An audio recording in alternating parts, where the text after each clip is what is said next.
Hi friends, welcome back to our channel. ఈరోజు మనం ద్రాక్షారామంలో శ్రీ మాణిక్యాంబ సహిత భీమేశ్వర స్వామిని దర్శించుకోవడానికి వచ్చామండి. లోపలికి వెళ్ళి ఆ స్వామివారిని అమ్మవారిని దర్శించుకొని ఆలయ విశిష్టత ఏంటో తెలుసుకుందాం. ఆలయ విశిష్టత ఏంటో తెలుసుకునే ముందు ఇంతవరకు ఎవరైతే మా ఛానల్ని చూడలేదో ఇప్పుడు చూడడం మొదలుపెట్టారో వాళ్ళు మా ఛానల్కి సపోర్ట్ చేయండి, లైక్ చేయండి, సబ్స్క్రైబ్ చేసుకోండి. ఆలయం లోపలికి వెళ్దాం రండి. ఇదంతా ఆలయ ప్రాంగణం అండి. ఇక్కడ మనం స్టార్ట్ అయ్యే ముందు రైట్ సైడ్ మనకి కొబ్బరికాయలు కొట్టే స్థలం ఉంటుంది. ఇక్కడ కొబ్బరికాయలు కొట్టి స్వామివారికి లోపలికి తీసుకెళ్ళాలండి.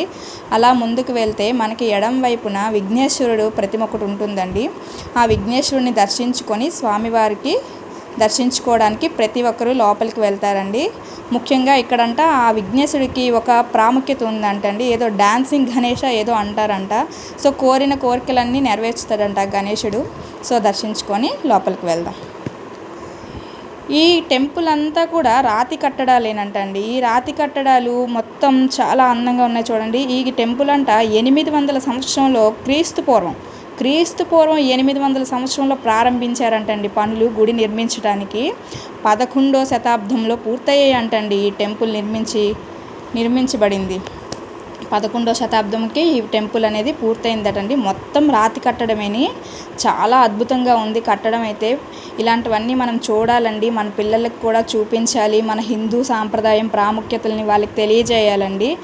ఎంత అందంగా చెక్కారంటే శిల్పాలు ఇవన్నీ ఈ రాతుల మీద చాలా అందంగా ఉన్నాయండి. ఇవన్నీ 2 గోడల మీద 2 అంతస్తుల్లో కట్టారండి ఈ ఆలయం అంతాను.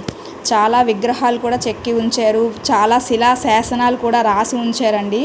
ఈ గోడల మీద ఈ స్తంభాల పైన చాలా శాసనాలు రాసి ఉంచారు. ఇక్కడ స్వామివారు ఏకస్ఫటిక రూపంలో మనకి దర్శనమిస్తారంటే అంటే స్ఫటిక లింగం అనమాట. అంటే స్ఫటిక లింగంలో స్వామివారు మనకి దర్శనమిస్తారు. ఇక్కడ స్వామివారు పైభాగంలో తెల్లగాను మధ్య భాగంలో అర్ధనారీశ్వర తత్వానికి ప్రతీకగాను మనకి ఇక్కడ భక్తులందరికీ స్వామివారి దర్శనం ఇస్తారటండి.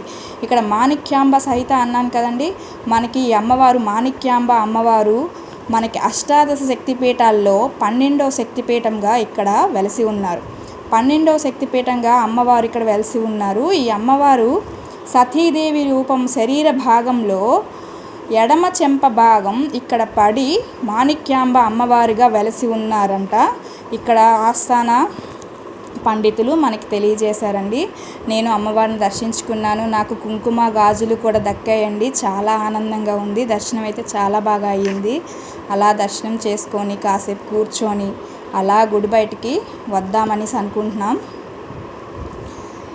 కానీ మేము నైట్ అయిపోయింది కదండి, మీకు అంత బాగా అయితే ఏం చూపించలేకపోతున్నాం. కానీ కొంచెం ట్రై చేశానండి, వీడియో అంతా మీకు బాగా చూపిద్దామనేసి బయటికి వచ్చేస్తున్నామండి. ఇక్కడ స్వామివారికి ఎదురుగానే మనకి నందీశ్వరుడు దర్శనం ఇస్తారు. నందీశ్వరుని వెనక భాగంలో చూస్తున్నారు కదండి రావి చెట్టు. ఈ రావి చెట్టు చాలా ఎత్తుగా ఉందండి. ఈ రావి చెట్టు చుట్టూ 108 నాగ ప్రతిమలతో మనకి సుబ్రహ్మణ్యేశ్వర స్వామి అనేవారు దర్శనం ఇస్తారటండి. ఇక్కడ ఎవరైతే పిల్లలు పుట్టని వారు ఉంటారో వాళ్ళందరూ మొక్కుకుంటే వాళ్ళందరికీ సంతానం కలుగుతుందని అక్కడ వారు చెప్పారు. సో అందరూ ఒకసారి నమస్కరించుకొని దర్శించుకోండి. అలాగే గుడి నుంచి బయటకు వచ్చేసి చంద్రుడిని చూసారా, నెలవంక మాకు చాలా బాగా కనిపించిందండి. అక్కడే ఎడం వైపు చూస్తే అక్కడ మనకి కాలభైరవుని టెంపుల్ ఉంటారు. ఆ టెంపుల్ని దర్శించుకొని అలా మేము గుడి నుంచి బయటికి వచ్చేసాం. మీకు అందరికీ వీడియో నచ్చినట్టయితే మా ఛానల్ని సబ్స్క్రైబ్ చేసుకోండి. Thanks for watching. Thank you guys. Support me. Subscribe. Thank you.